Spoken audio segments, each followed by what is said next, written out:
सफर की अपनी एक कहानी होती है। मंजिल से पहले हर मोड़ पर निशानी होती है। नमस्कार दर्शकों, मैं सीनियर एडिटर दिनेश गौतम। हम हर हफ्ते एक नए मेहमान से आपको रूबरू कराते हैं।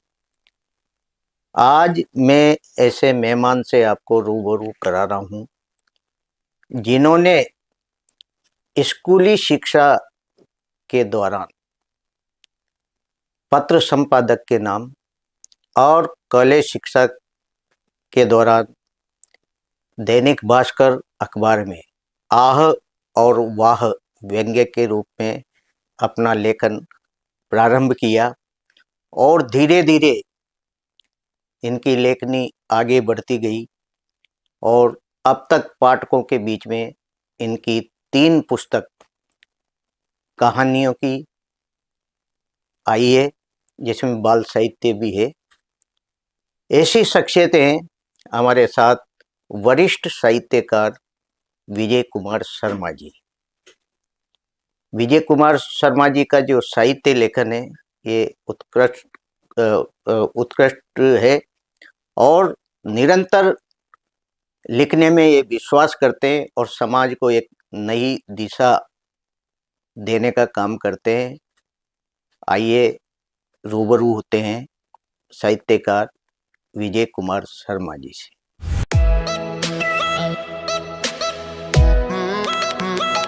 विजय कुमार जी, आपका हमारे स्टूडियो में बहुत बहुत स्वागत है। नमस्कार विजय कुमार जी, सबसे पहले तो आप अपने बारे में हमारे दर्शकों को बताएं तो सम्मानित दर्शकों को अच्छा लगेगा। नमस्कार दिनेश जी, धन्यवाद। सबसे पहले तो मुझे यहाँ आमंत्रित करने के लिए आपका और एसटीएन का मैं बहुत धन्यवाद अदा करता हूँ।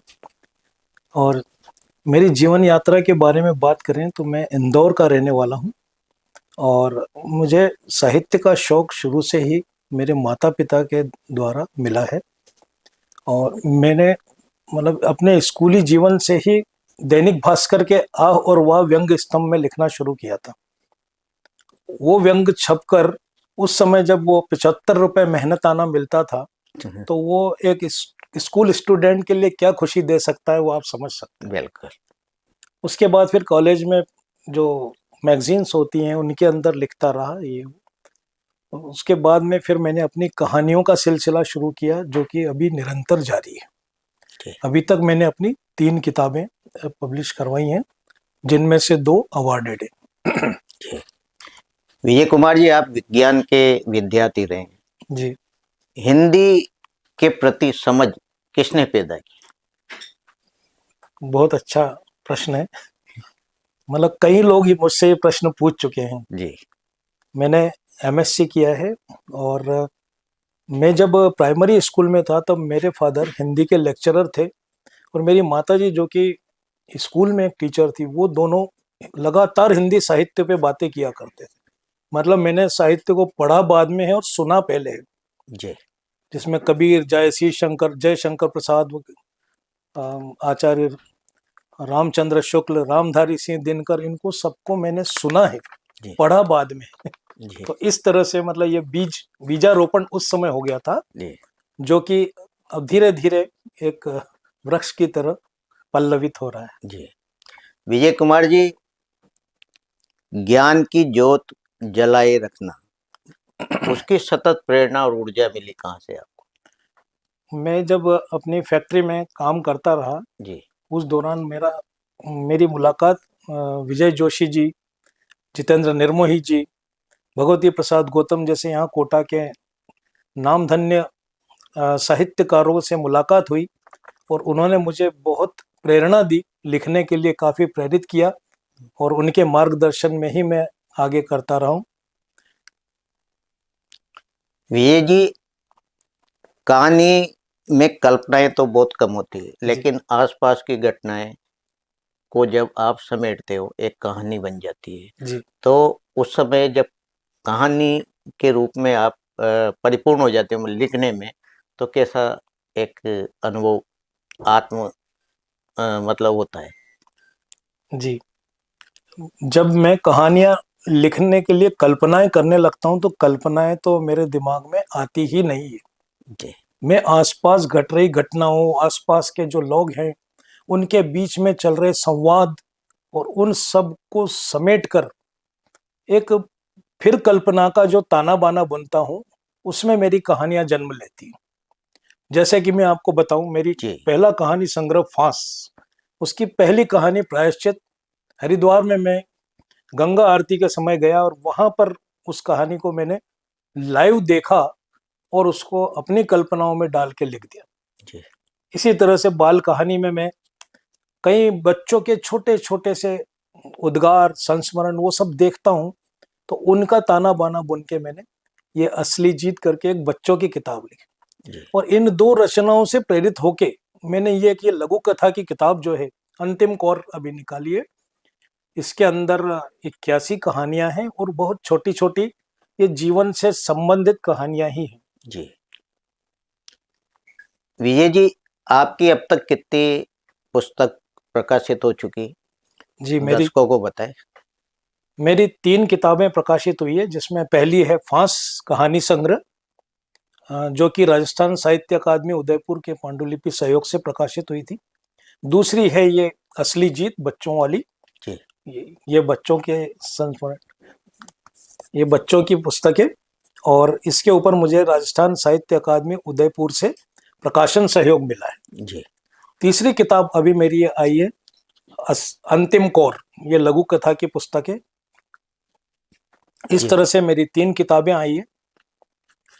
विजय जी, जब पहले आपकी पुस्तक कहानी की आई फांस, क्योंकि जब प्रथम पुस्तक पाठकों के बीच में जाती है और यानी सफल हो जाते हैं अपन उसमें उस पुस्तक को पूर्ण करने में, और वो पहली पुस्तक आपने अपने माता और पिता को समर्पित जी की थी, तो एक कैसा भाव मन में आता है जब पहली बार पुस्तक अपनी कहानियों की पाठकों के बीच में जाती जी, आपने मेरे मन के भावों को पकड़ लिया है दिनेश जी। मतलब जब पहली किताब लिखते हैं तब बहुत अविश्वास होता है कि क्या हम कर पाएंगे, क्या हमें कहीं रियलाइजेशन मिलेगा। मगर जब पहली ही किताब को पांडुलिपि सहयोग मिलना और इसके बाद इनमें समग्र लेखन में आना, इस तरह की चीजें बहुत मॉरल बूस्टअप करती है। जब ये पहली किताब मेरी आई तो जिस तरह से प्रसव पीड़ा का अनुभव होता है, जी मैंने उस किताब को छपने के दौरान वो अनुभव किया और इस किताब के आने के बाद जो आनंद मिला है, उसने मेरे को ऊर्जा का स्तर इतना बढ़ा दिया, मुझे विश्वास हो गया कि मैं कुछ कर सकता हूँ और उसके बाद मेरा लेखन लगातार जारी। जी विजय कुमार जी, आप 60 वर्ष की आयु तक यानी उद्योग सेवा में रहे, जी है ना, फैक्ट्री में कार्यरत रहे। जी एक बहुत बिजी शेड्यूल होता है किसी भी कामगार के लिए, जी और लेखन एक विपरीत काम होता है, लेकिन उसके बावजूद भी आप इस उत्तरोत्तर कैसे आगे बढ़ते रहे? जी, मेरा केमिकल फैक्ट्री में, जी श्रीराम फर्टिलाइजर्स में मैं जॉइंट मैनेजर के पद से अभी रिटायर हुआ हूँ। तो वहां पर शॉप फ्लोर पर तरह तरह के अनुभव होते थे। संयंत्रों के कोलाहलों के बीच भी मानव जीवन के स्पंदन मुझे मिला करते थे, जिनको कि मैं एक टिप्स की तरह छोटे छोटे डायरियों में नोट करता रहा। क्योंकि समय का अभाव और थोड़ा सा मतलब व्यस्तताएं इस तरह से रही कि मतलब उस समय पूरा लेखन नहीं कर पाया। जी तो जैसे ही मतलब मैंने अपना लेखन शुरू किया, वो सब चीजें मुझे बहुत सहयोगी रही। जी विजय कुमार जी, आपकी पहली कहानी कब और किस पत्रिका में छपी, और वह पहला अनुभव? हम्म मेरी मेरी पहली कहानी दैनिक भास्कर में ही छपी थी और वो मेरा बहुत अच्छा अनुभव रहा था, क्योंकि मैं छोटे छोटे व्यंग लिखता था, पत्र संपादक के नाम लिखता था, तो मुझे लगता था कि मैं तो बहुत छोटा सा राइटर हूँ, मैं क्या कुछ कर पाऊंगा। मगर जब मैंने कहानी भेजी और छप गई तो विश्वास एक और ज्यादा दृढ़ हो गया कि नहीं, और कुछ बड़ा करना चाहिए। और इसके लिए निरंतर मार्गदर्शन के लिए मैं साहित्यकारों के बीच में जाता रहता हूँ और अभी भी एक विद्यार्थी की तरह ही रहता हूँ कि मुझे और कुछ नया सीखना है, निरंतर सीखना है। जी विजय जी, आपने कहानी विदा ही क्यों चुनी? इसके अलावा भी और विधा में भी आप काम कर रहे हैं? हाँ, ज्यादा कहानी मेरे लिए क्या होता है कि आसपास के जीवन के जो मतलब संस्मरण, संवाद जी, और जो दर्द, अनुभूतियां, संवेदनाएं होती है, उन सबको समेटना और एक कल्पना करके लिखना बहुत अच्छा अनुभव होता है, जो कि किसी भी समय कहीं पे भी कर सकते हैं।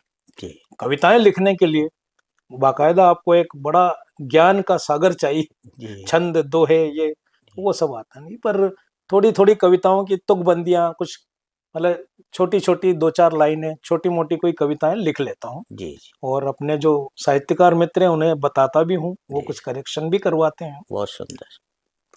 विजय जी, आपका जो प्रसारण कहानियों का कहाँ कहाँ हुआ? मेरी और कहानी का प्रसारण आकाशवाणी कोटा से हुआ है और विगत वर्ष ही हुआ था। जी, और किन किन पत्रिकाओं में आपकी कहानियां छपती रही? मेरी अभी लेटेस्ट कहानी एक पंखुड़ी करके मैगजीन में छपी है। जी, और उसके पहले दिल्ली से संरचना डॉक्टर कमल चोपड़ा निकालते हैं। हम्म, उसके अंदर मतलब देश भर के लघु कथा के लेखकों के बीच में उन्होंने मुझे स्थान दिया है। इसी तरह से क्षितिज एक संस्था है इंदौर में, जी, उन्होंने एक मैगजीन निकाली, उसमें मेरी लघु कथा को स्थान मिला है। और इस और भी कई, एक वीणा करके पत्रिका है इंदौर में, उसमें मेरी कहानी छपी है और समीक्षा भी छपी है। जी।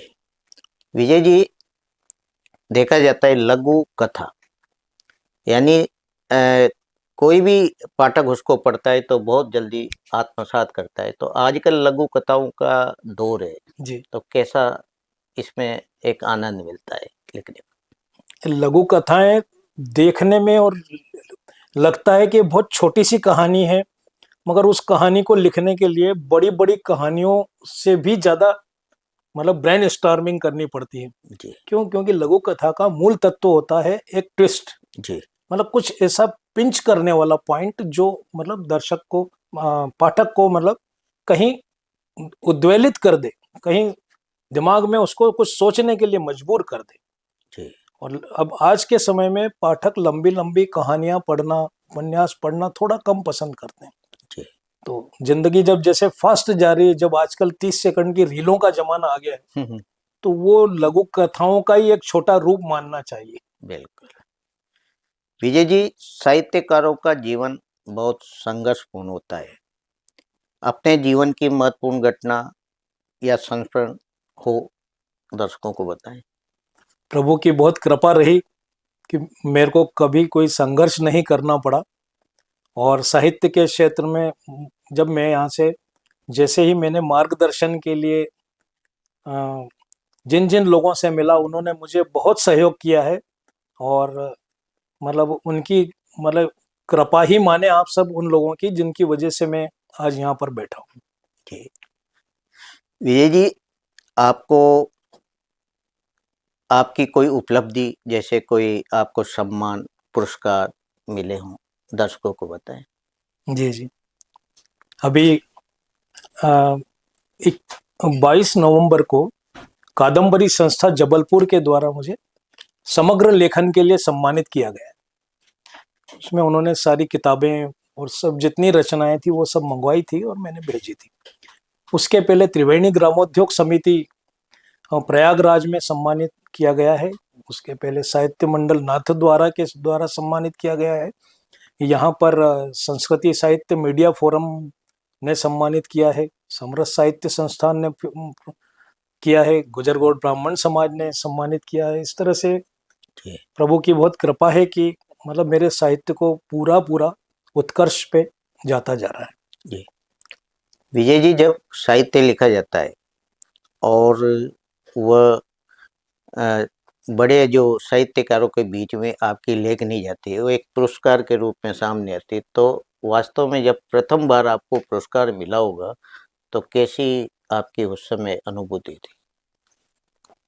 पहली बार जब पुरस्कार मिला तो विश्वास ही नहीं हुआ था सर, जी, कि मतलब क्या अपन, अपना लेखन वास्तव में इतना योग्य है। जी, पर ये प्रभु की कृपा माने कि जब पहला पुरस्कार लेने गया तो मतलब एक विश्वास का लेवल काफी बढ़ गया कि, और एक जिम्मेदारी आ गई जी कि मुझे और अच्छा, इससे अच्छा लिखना चाहिए, मतलब इस लेखन को और ज्यादा निखारना चाहिए जी ताकि और ऊंचाइयों तक जा सके। जी।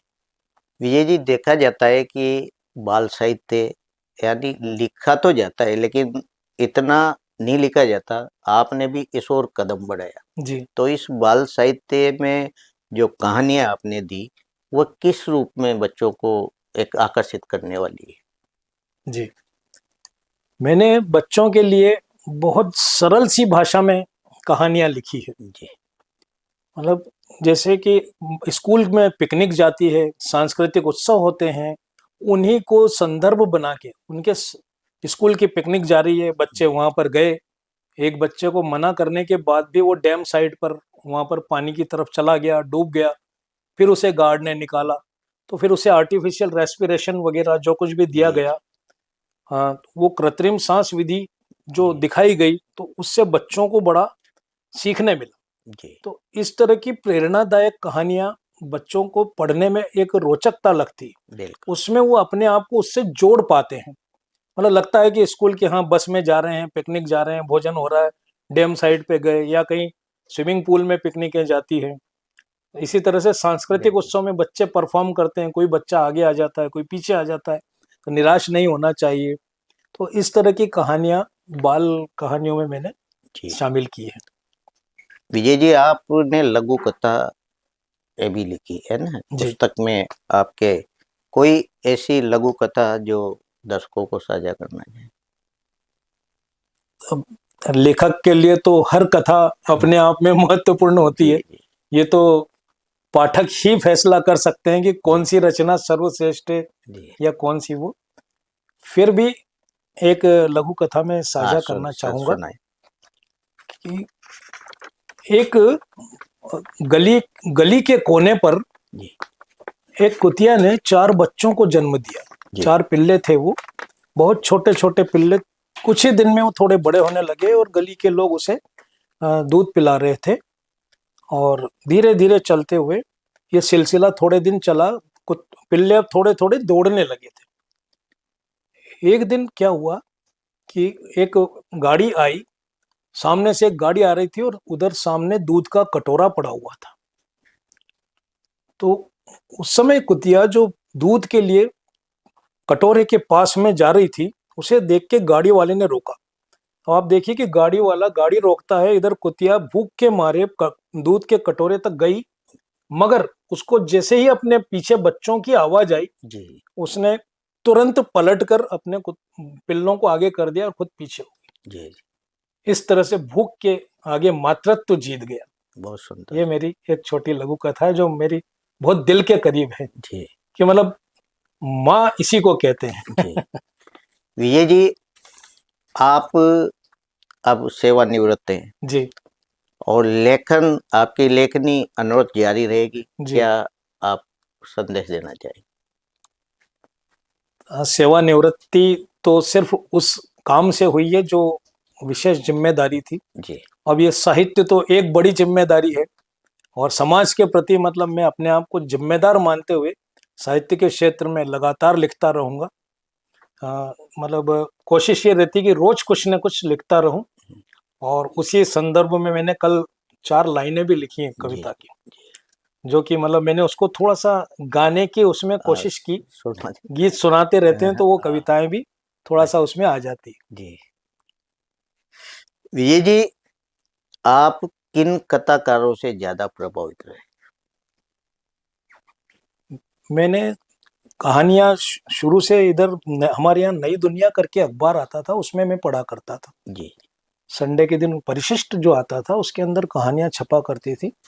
और घर पर मेरे पास मतलब मेरे पिताजी के जो स्टूडेंट्स आया करते थे, जी वो मतलब 9th-10th के भी थे, कॉलेज के भी थे। तो उस समय वो जयशंकर प्रसाद, इधर ये इस तरह के कई लेखकों की कहानियां मैंने जी पढ़ी, बहुत अच्छी लगी। और प्रेमचंद की कहानियों से मैं विशेष रूप से प्रभावित हुआ। जी। गुजरती हुई उम्र भी अब पुरानी हो रही है, धीरे धीरे ये जिंदगी भी अब कहानी हो रही है। जी ऐसे कहानीकार विजय कुमार शर्मा जी, जिनकी 3 पुस्तक पाठकों के बीच में आ चुकी। पहली पुस्तक थी पांश, जो अपने माता पिता को समर्पित की। उसके बाद लघु कथा और बाल साहित्य के रूप में छोटी छोटी कहानियाँ ये पाठकों के बीच में लाए हैं। और इन बाल कहानियों से बच्चे को एक नई सीख मिलेगी और नई तरह से जो इनकी कहानियाँ हैं वो ऊर्जा देगी। आज स्पेशल गेस्ट की कड़ी में हमारे साथ थे विजय कुमार शर्मा, साहित्यकार। अगली कड़ी में हम एक नए मेहमान से रूबरू कराएंगे। नमस्कार। नमस्कार।